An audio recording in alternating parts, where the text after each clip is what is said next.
Hello friends, आप सभी को आपके अपने यूट्यूब चैनल एजुकेशन मोड पर एक बार पुनः मैं सभी का हार्दिक स्वागत करता हूं। सभी को नमस्कार, सभी को प्रणाम करता हूं। बहुत दिनों के बाद हम लोग आज अपने चैनल पर वीडियो लेकर के आया हूं दोस्तों। कुछ कारणवश मैं उन दिनों वीडियो रिकॉर्ड नहीं कर पा रहा था, लेकिन अब से मैं पुनः आपको रेगुलर वीडियो अपलोड करता रहूँगा और आप लोग का अध्ययन निरंतर चलते रहेगा। हम लोग का जो क्लास 10th वाले जो सेक्शन में जो आपको बचा हुआ चैप्टर था उसको आज हम लोग लगभग कंप्लीट करने का प्रयास करेंगे। तो यहाँ पे आपको जो लगभग 14 में शायद हम लोग 10 या 12 लेसन हम लोग कंप्लीट कर चुके थे। तो इसमें यदि आप लोग को बोला जाए तो जो लगभग लास्ट जो चैप्टर्स जो 1-2 बचा हुआ उसको हम लोग आज कंप्लीट करते हैं। इसमें आप देख सकते हैं आज आपको जानते हैं 23 अगस्त है 2020 और आप लोग अभी लगभग टाइम आप लोग का 10 बजने वाला है। तो यहाँ पे एक चैप्टर हमने लिखा है जिसका नाम है, आप लोग भली बात इसका इससे संबंधित आप लोग बचपन से होंगे, जिसका नाम लिखा गया है कर्णस्य दान वीरता। पहले तो आप लोग देख लीजिए जो लिखा गया है कर्णस्य दान वीरता। तो आप लोग को यही बताया गया था कि यहाँ पे आप लोग को एक जिस प्रकार सीखने और पढ़ा था कर्मवीर कथा, आप लोग इसी आधार पे पढ़े थे। तो यहाँ पे आपको जो शीर्षक लिखा गया है इसका नाम है कर्णस्य दान वीरता। तो आप लोग को इसका अर्थ पहले समझ लीजिए। यहाँ पे मैंने आपको बार बार बताने का कोशिश किया हूँ कि अगर शब्द के अंदर अगर स्य का प्रयोग किया जाता है तो उसको आप लोग षष्ठी विभक्ति में रखते हैं, और कहा जाए तो उसको आप लोग षष्ठी विभक्ति का अर्थ होता है संबंध कारक, और संबंध कारक को आप लोग का के द्वारा आप लोग चिन्हित करते हैं या रिप्रेजेंट करने का कोशिश करेंगे आप लोग यहाँ पे। तो आप लोग देख सकते हैं कर्णस्य दान वीरता लिखा गया है। तो यहाँ पढ़ेंगे कर्ण की दान वीरता जो आपको चैप्टर है। एक प्रकार का नाटक का आंसर आप लोग बताया गया था कि आपके पाठ्य पुस्तक में नाटक वाले 2 को शीर्षक लिखा गया है। एक आपको शास्त्रकारा था जो आपको शायद समाप्त कर दिया गया है, और इसमें एक शीर्षक और बचा हुआ है जिसको आपको लिखा गया है कर्णस्य दान वीरता। तो आपके पाठ्य पुस्तक में आपको 2 नाटक वाले सेक्शन थे, एक आपका था शास्त्रकारा और एक आप लोग को आज मैं पढ़ाने जा रहा हूँ जिसका नाम है कर्णस्य दान वीरता। ऐसे आप लोगों को कहानी वाला सेक्शन हमने पढ़ा दिया है। एक और बचा हुआ होगा व्याघ्रपति कथा, उसको हम लोग नेक्स्ट वीडियो में आऊँगा तो उसे भी खत्म कर दूंगा। तो यहाँ पे आपको जो लिखा गया है नाटक वाला जो अंश है, तो मैं जिस शीर्षक की प्रकृति अगर पूछा जाए कि किस प्रकार का नेचर इसका है, तो यहाँ आपको नाटक वाला अंश है। नाटक का इसका बोला जाए तो इसका प्रकृति है जिसको आप लोग बोलते हैं कर्णस्य दान वीरता। तो आप लोग को इसमें पहले कुछ छोटी छोटी बातें हैं जो हम लोग बेसिक समझ लें ताकि आपको समझ में आना लगे। तो यहाँ पे आपको लिखा गया है, तो पहले तो इसमें लिखा गया आपसे पूछता है प्रश्न की जो आपका जो शीर्षक है, शीर्षक की प्रकृति क्या है, कहानी है कि आपको निबंध है कि श्लोक है कि नाटक है। तो आपसे पूछा जाएगा कि कर्णस्य दान वीरता जो आपका शीर्षक है प्रकार का क्या है, नाटक है।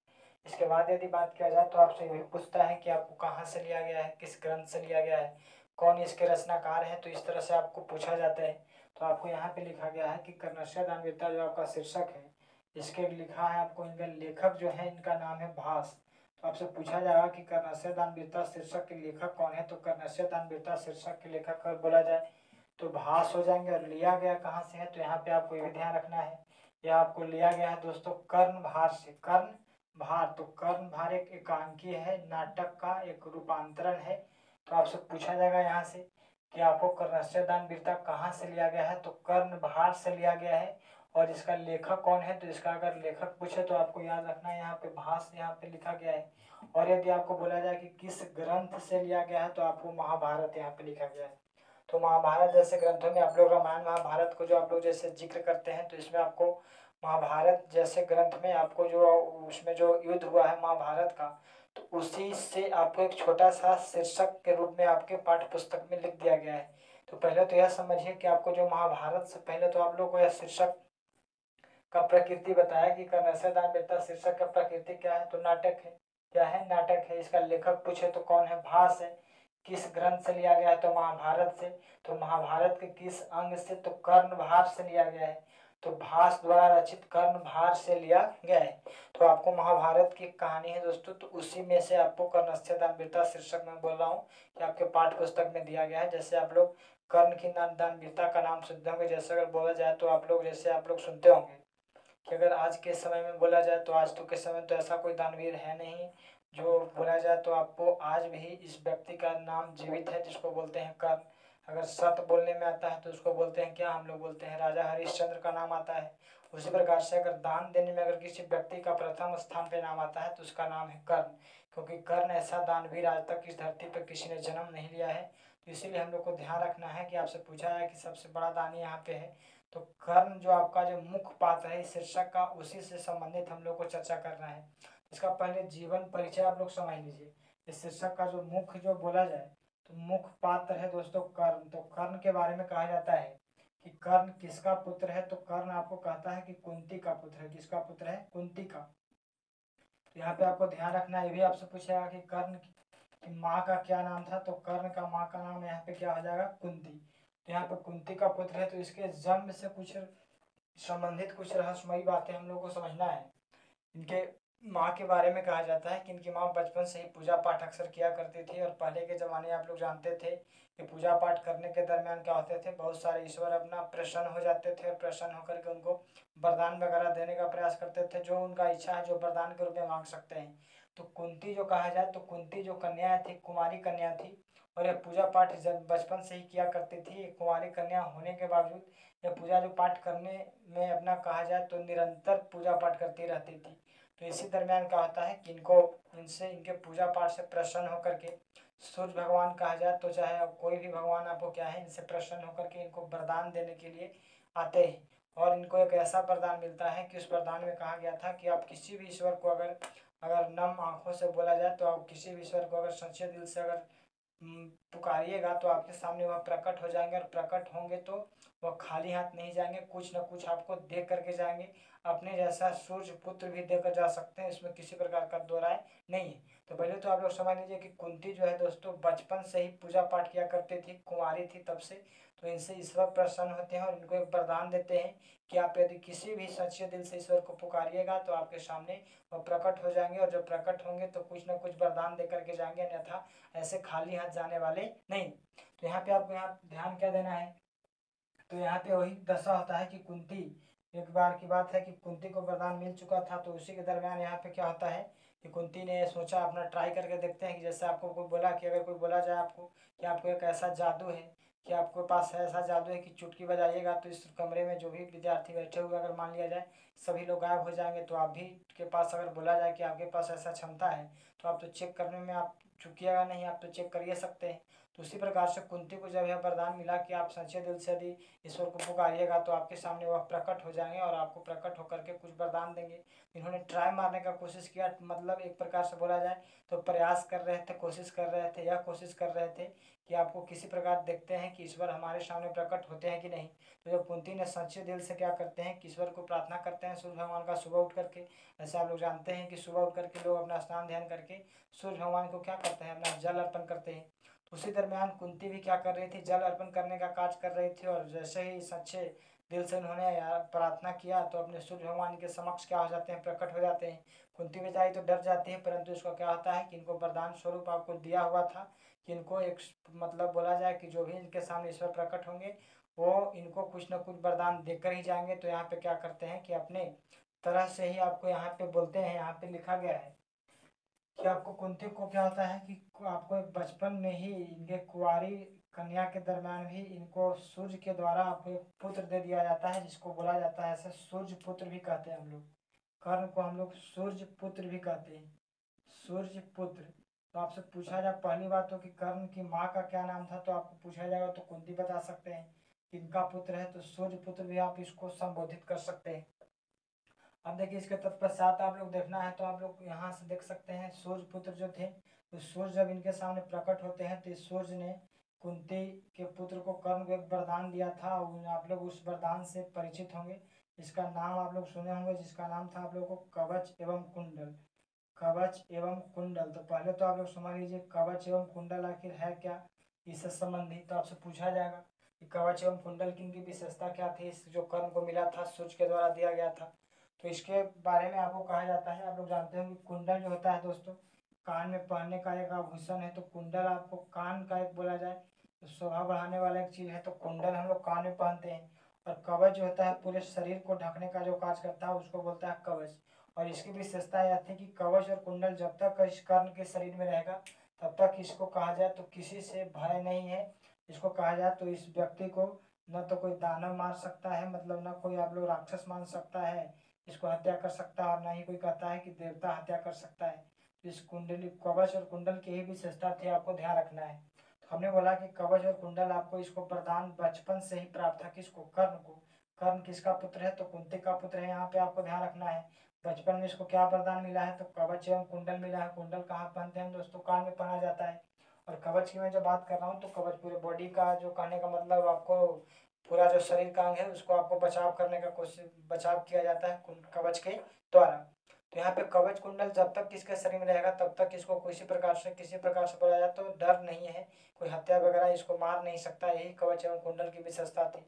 तो आप लोग जानते हैं कि जो महाभारत जब प्रारंभ हुआ था कौरव एवं पांडवों के बीच, तो आपको ध्यान रखना है महाभारत का जो युद्ध प्रारंभ हुआ दोस्तों, यहाँ पे मैं लिखा कौरव एवं पांडवों के बीच। तो कौरव एवं पांडवों के बीच जब यहाँ पे महाभारत प्रारंभ हुआ था, तो आप लोगों को पता होगा कि कौरव की तरफ से आपको बोला जाए कि जो राज, आपको जो कह सकते हैं तो जो राजा बनने वाले थे जिनका नाम आप लोग जानते होंगे दुर्योधन। तो दुर्योधन जो है कौरव के पक्ष से है।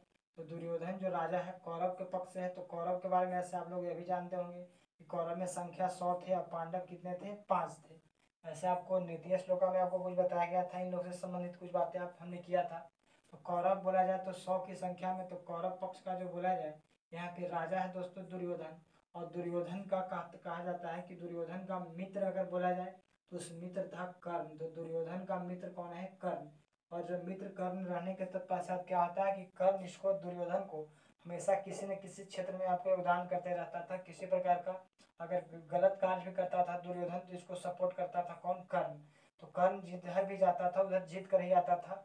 तो ऐसे दोस्त पा करके दुर्योधन ने कर्ण को क्या कहा, एक छोटा सा आपको बोला जाए तो देश का राजा बना दिया। उस देश को छोटे छोटे गांवों को मिला करके, जैसे आज का जो हमारा बोला जाए तो मुंगेर, तो मुंगेर का जो क्षेत्र है प्लस में बोला जाए तो भागलपुर, मुंगेर प्लस भागलपुर का जो इलाका है दोस्तों, इन्हीं दोनों को मिला करके पहले हम लोग बोला करते थे अंगराज। क्या बोलते थे, अंगराज।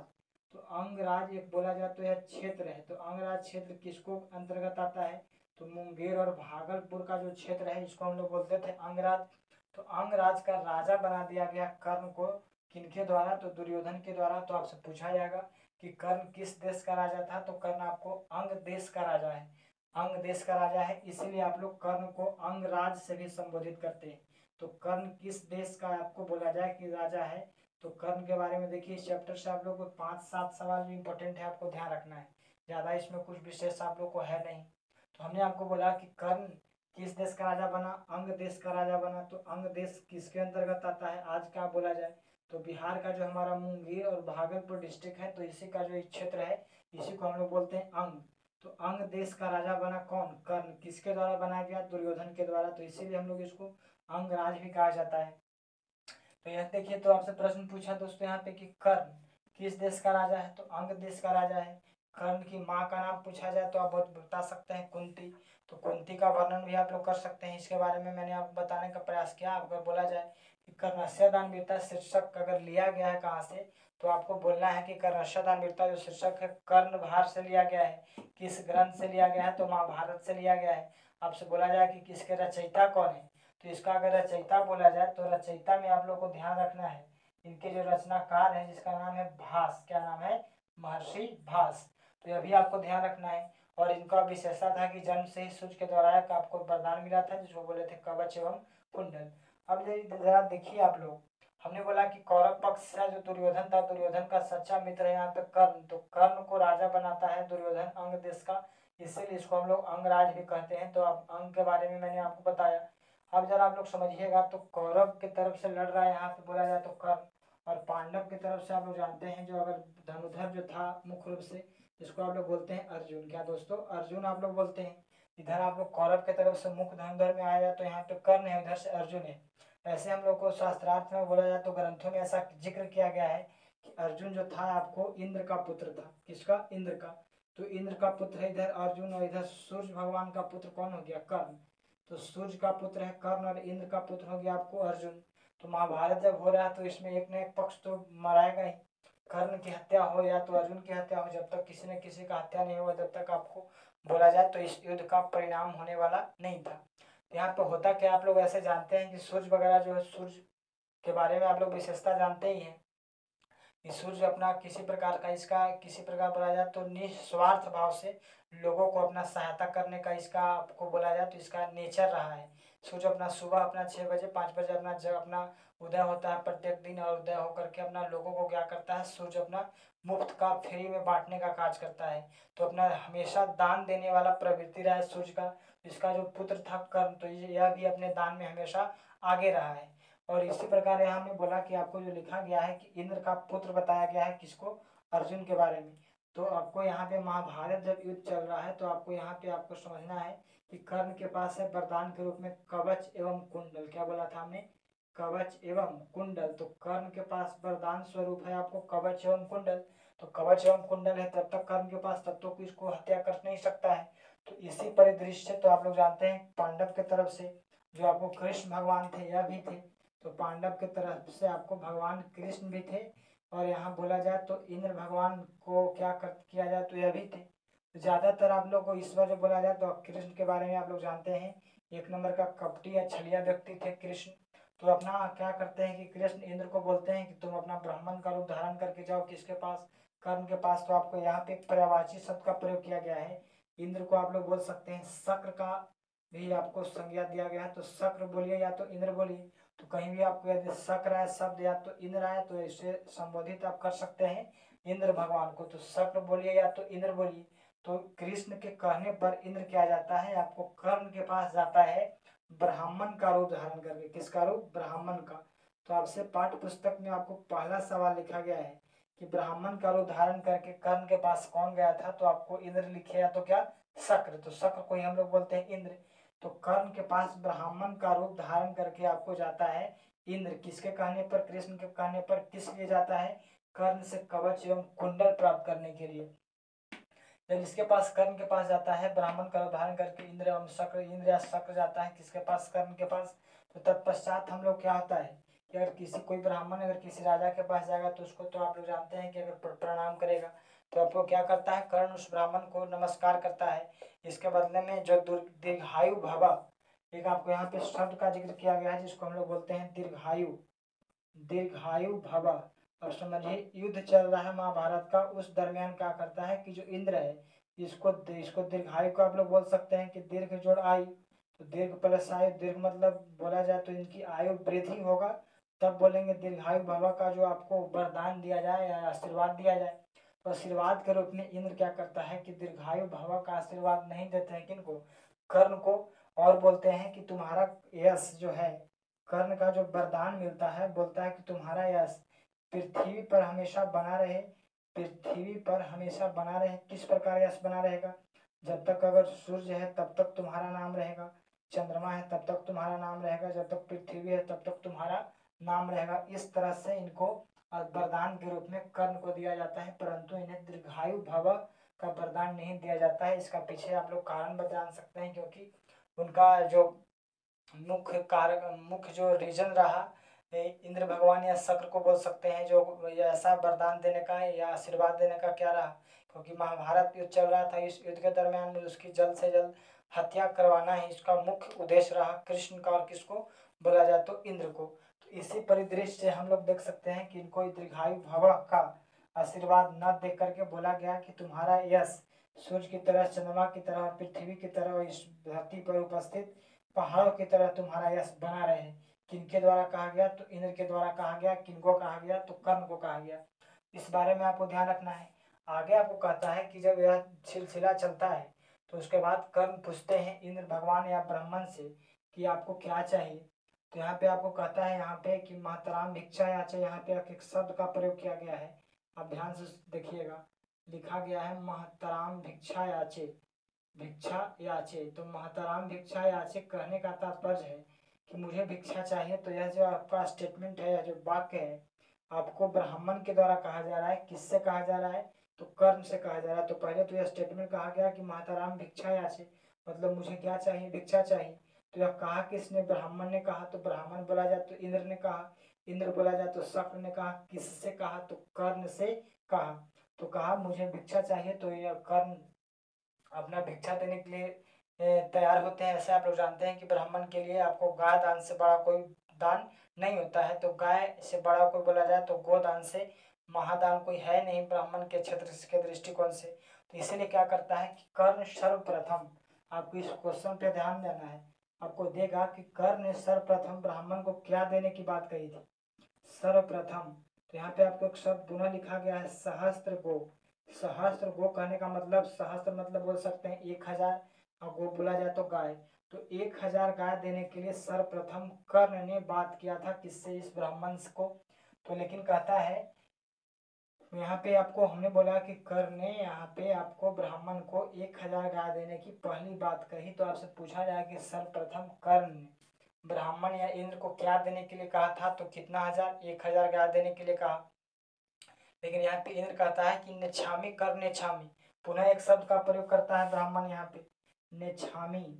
मैं लिख रहा हूँ नेच्छामी कर्ण नेच्छामी। नेच्छामी कर नेच्छामी कहने का मतलब मुझे नहीं चाहिए कर, मुझे नहीं चाहिए। क्यों कह रहा है, क्योंकि इसका जो मुख्य जो पर्पस है, मुख्य जो उद्देश्य है इस ब्राह्मण का, इस कुटीर जो बोला जाए ब्राह्मण का जो मुख्य उद्देश्य है, इसको कवच और कुंडल की प्राप्ति करना है। इसको न गाय चाहिए, न घोड़ा चाहिए, न हाथी चाहिए, किसी प्रकार का इसको दान से बोला जाए तो किसी प्रकार से इसका कोई उद्देश्य नहीं है, इसका कुछ उद्देश्य और ही है। तो पहली बार क्या बोलता है कि 1000 गाय देने की बात कहता है। तो कर्ण के द्वारा जो दिया गया वाक्य है, इसको स्टेटमेंट को क्या करता है कि इंद्र नकार देता है और कहता है कि मुझे नहीं चाहिए। दूसरी बार पुनः कहता है कि क्या मैं आपको 1000 हाथी दे दूं, तो कहता है कि मुझे हाथी भी नहीं चाहिए, मैं कितना हाथी पर चढ़ूंगा। फिर कहता है कि मैं घोड़ा दे दूं। अपना सालंकार कहने का मतलब यहाँ पे आपको बहुत सारा आभूषण के साथ देने की बात किया गया है, लेकिन घोड़ा लेने से मना कर देता है, हाथी लेने से मना करता है। कर्ण पुनः सोचता है कि हो सकता है कि ब्राह्मण इसको पूजा पाठ करने में बहुत समस्या होता होगा, इसको एक ऐसा हवन कुंड देते हैं जिसमें हमेशा निरंतर आपको क्या रहे, जलते रहे कुंड। यहाँ अग्नि कुंड देने की बात करता है, लेकिन अग्नि कुंड भी लेने से ब्राह्मण क्या करता है, मना कर देता है। उसके बाद सोचता है आखिर इस कर्ण को चाहिए, इस ब्राह्मण देवता को चाहिए क्या।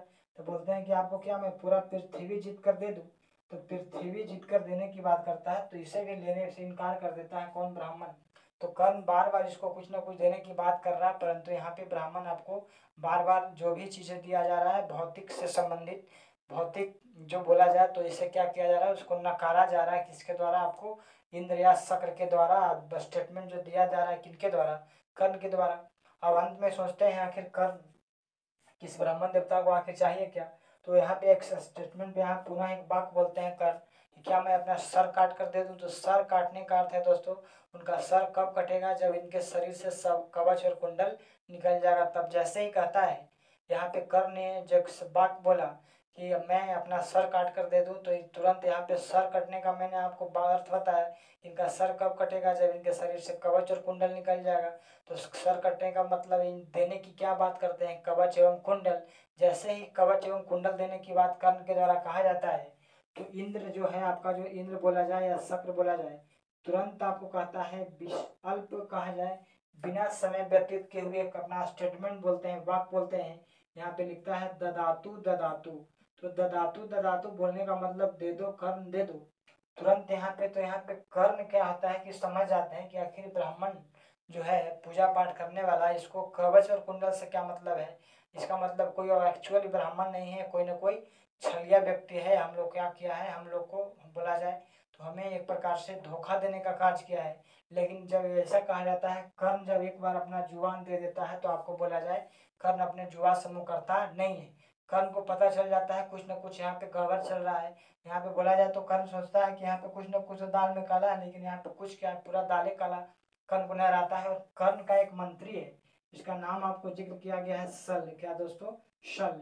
सल आपको पूछा जाए कि कौन था, तो सल कर्ण का मंत्री है। सल है जो कर्ण का क्या है, मंत्री है।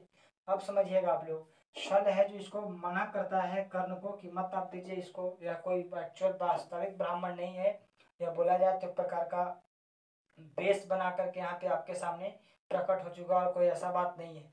लेकिन क्या करता है कि सल के मना करने के बावजूद भी कर्ण मानता नहीं है, और कर्ण सल को ही उल्टी ज्ञान देना शुरू कर देता है। कहता है कि देखो, सल मंत्री है कर्ण का, बोलता है कि देखिए आप मुझसे बोला जाए कि जितना ही बड़ा अगर बरगद क्यों भी ना हो, समय जैसे जैसे आता है वो भी क्या होता है कि सूख जाता है। बोला जाए कि जलाशय है, अगर कोई अगर मान लिया जाए तालाब वगैरह, वो भी समय के साथ क्या होता है, सूख जाता है। और यहाँ पे कहता है कि काल पर्यात, एक शब्द मैं लिख रहा हूँ, ये आपको इम्पोर्टेंट क्वेश्चन है, आपको बार बार पूछा है बोर्ड एग्जाम में। हम लोग को बोलता है काल पर्यात, काल पर्यात शिक्षा क्षयम गच्छति, शिक्षा क्षयम गच्छति। यहाँ पे आपको कहने का मतलब है शिक्षा जो हम लोग जो ज्ञान लेते हैं, क्या होता है कि निरंतर समय के अनुसार शिक्षा का भी क्षय होते रहता है। क्षय होने का तात्पर्य आप लोग समझ सकते हैं। जैसे आपने अभी किसी विषय वस्तु के बारे में अध्ययन किया तो आपको हो सकता है उस समय आपको याद रहा होगा, लेकिन उसको यदि आप नहीं देखिएगा तो आपसे क्या हो जाएगा, वह भी आपका ज्ञान आपको धीरे धीरे दूर होते चला जाएगा। तो समय के अनुसार आपको याद रखना है, काल प्रयात शिक्षा क्षयम गच्छति। तो आपसे पूछा जाएगा समय के अनुसार किसका नाश होता है, तो शिक्षा का नाश होता है। किसका? शिक्षा का भी नाश होता है। तो समय के अनुसार यहाँ पे कहता है कि शिक्षा का भी नाश होता है। मैं बोल रहा हूँ, बड़ा इंपॉर्टेंट सवाल है, बहुत बार पूछा है कि आपको पूछा जाएगा कि समय के अनुसार किसका नाश होता है, तो किसका? शिक्षा का। परंतु यहाँ पे स्टेटमेंट लिखा गया है, वाक्य हम लोग को पुनः कि हूतम च दत्तम, हूतम च दत्तम, हूतम च दत्तम तथैव तिष्ठति, तथैव तिष्ठति। यहाँ पे कर्ण के द्वारा बोला जा रहा है। कहते हैं कि हूतम च दत्तम मतलब हवन एवं दान। दान अगर दे दीजिएगा तो दान आपको कभी समय आपको नष्ट वगैरह होता नहीं है। दान हमेशा आपको नाम रह जाता है। कौन बोल रहा है? कर्ण बोल रहा है। किससे बोल रहा है? शल्य से वार्तालाप चल रही है। इनका कहना है कि आपको हवन और दान कभी समाप्त नहीं होता है। हवन और दान जब तक इस धरती रहेगा, जब तक इनका नाम रहेगा, तो हवन और दान कभी खत्म नहीं होता है। आपसे सवाल करेगा कि क्या हमेशा बैठा रहता है, तो हूतम च दत्तम कहने का मतलब हवन एवं दान हमेशा बैठा रहता है। आपसे बोलेगा कि समय के अनुसार किसका नष्ट होता है, तो शिक्षा का नष्ट होता है। परंतु यहाँ हवन और दान तथैव मतलब हमेशा तिष्ठति मतलब बैठा रहता है। अब देखिए यह कहते हुए क्या करता है कि कर्ण अपने शरीर से कवच एवं कुंडल निकाल करके इंद्र या बोला जाए तो शक्र को खुशी खुशी दे देता है। और देने के तत्पश्चात क्या होता है कि जब दे देता है तो इंद्र भी समझ लेता है कि इससे बड़ा कोई दानी इस धरती पर नहीं हुआ है। फिर पुनः इंद्र इसको बोलता है कर्ण को कि मांगो पुत्र, अगर तुमको कुछ भी मांगना है। तो कहता है कि देखिए भगवान, यदि कोई दानी अगर कोई याचक के सामने, इन्होंने कर्ण के द्वारा एक वाक्य यहाँ पे बोला गया है।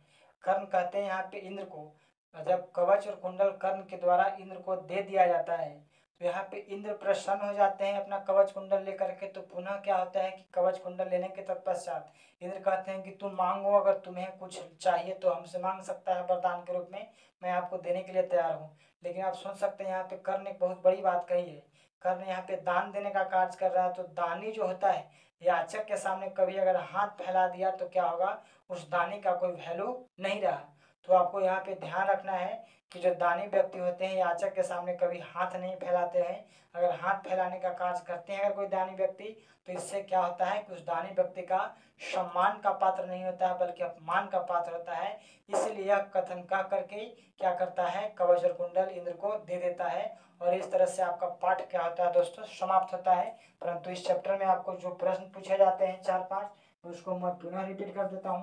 पहला तो सवाल करेगा कि कर्ण किसका पुत्र है, तो उसको जवाब देना है कि कुंती का पुत्र है। आपको कर्णस्य दानवीरता के रचयिता कौन है, लेखक कौन है, तो भास है। कहाँ से लिया गया है, तो आपको कर्णभास से लिया गया है। किस ग्रंथ से लिया गया है, तो महाभारत से लिया गया है। इनको क्या वरदान के रूप में मिला था कर्ण को, तो कवच और कुंडल मिला था। इसकी विशेषता बदला सकते हैं, क्योंकि जब तक इसके शरीर में रहेगा कवच और कुंडल तब तक इसकी कोई दानव या राक्षस बोला जाए या देवता वगैरह बोला जाए तो कोई भी इसकी हत्या नहीं कर सकता है। उसके बाद हमने बोला आपको सवाल देगा कि ब्राह्मण का रूप धारण करके कर्ण के पास कौन आता है, तो आपको बोलना है कि इंद्र आता है। दूसरा सवाल आपसे पूछा जाएगा कि कर्ण किस देश का राजा था, तो आपको बोलना है कि कर्ण अंग देश का राजा था। तो हमने बताया कि आज का जो हमारा बिहार का इलाका है मुंगेर और भागलपुर, उसी को बोला जाता था उस जमाने में, क्या अंग बोला जाता था। तो कर्ण किस देश का राजा, तो अंग देश का राजा था। आपसे बोला जाएगा कि आपको कर्ण पहली बार इंद्र को क्या देने की बात कहता है, तो 6000 गाय, तो 1000 गाय देने की बात करता है। नेक्स्ट सवाल आपको कहता है कि किम तथैव तिष्ठति, किम तथैव तिष्ठति। यहाँ पे आपको लिखता है दोस्तों किम तथैव तिष्ठति। किम तथैव तिष्ठति कहने का मतलब हमेशा क्या बैठा रहता है, तो इसका आप उत्तर दे सकते हैं हूतम च दत्तम, हूतम च दत्तम आप लिख सकते हैं। मतलब हवन और दान हमेशा बैठा रहता है। हमने आपको बोला कि काल प्रयात, काल प्रयात काक्षयम गच्छति, काक्षयम गच्छति मतलब समय के अनुसार किसका नाश होता है, तो आपको उत्तर में लिख देना है यहाँ पे शिक्षा, क्या बोलूंगा मैं, शिक्षा का नाश होता है। एक सवाल और हमने बोला आपको बोलेगा कि कर्ण कस्य देशस्य राजा अस्ति। कर्ण कस्य देशस्य राजा अस्ति मतलब कर्ण किस देश का राजा था, तो हमने बताया था कि अंग देश का राजा बनाया गया था कर्ण। और बोला जाएगा कि ये बोला जा सकता है कि कर्ण प्रथमम किम दातुम इच्छति स्म। कर्ण पहली बार क्या देने के लिए कहा था, तो सहस्त्र गो मतलब 1000 गाय। तो इस तरह से आपको जो भी प्रश्न पूछे जाते हैं इस चैप्टर से संबंधित, जो आपको ध्यान रखना है, मैं आपको बोल रहा हूँ कि इसमें आपको लगभग हमने पढ़ाने के दरमियान जो आपको पाठ्य पुस्तक में जो था खत्म कर दिया है। और एक तो बचा हुआ है जो हमने आपको बोला कि नेक्स्ट वीडियो में आऊँगा तो उसको मैं आपको पढ़ा दूंगा। इसको तब तक देखते रहिएगा। मैं आपको बार बार बोलता हूँ कि वीडियो ऐसे देखिएगा तो स्किप मत कीजिए, स्किप कर दीजिएगा वीडियो तो क्या होगा, आपको कंसेप्ट समझ में नहीं आएगा, तो क्वेश्चन आपको छूट सकते हैं। क्योंकि आपको बोर्ड एग्जाम में जो प्रश्न पूछने का प्रवृत्ति है, आपको कहानी आप लोग अगर सुन लेते हैं तो आपको प्रत्येक क्वेश्चन बन जाएगा। तो मैंने आपको बोला कि 2 आपको व्यापपति कथा एक पढ़ना है और एक विश्व शांति शायद है, वो हम लोग को पढ़ना है, और एक मंदाकिनी वर्णन पढ़ना है। तो 2-3 लेसन हम लोग को पढ़ना है। इसके बाद हम लोग इसका जो व्याकरण वाला सेक्शन होगा, ग्रामर वाला, वो भी हम लोग कर लेंगे। और जो भी हिंदी वगैरह पाठ्य पुस्तक है, केमिस्ट्री वगैरह का जो लेसन अभी बचा हुआ है, उसको भी हम लोग समाप्त करने का कोशिश करेंगे। तब तक आप वीडियो को इसको देखते रहिए। तब तक के लिए मैं आप लोग को धन्यवाद देता हूँ। Thank you.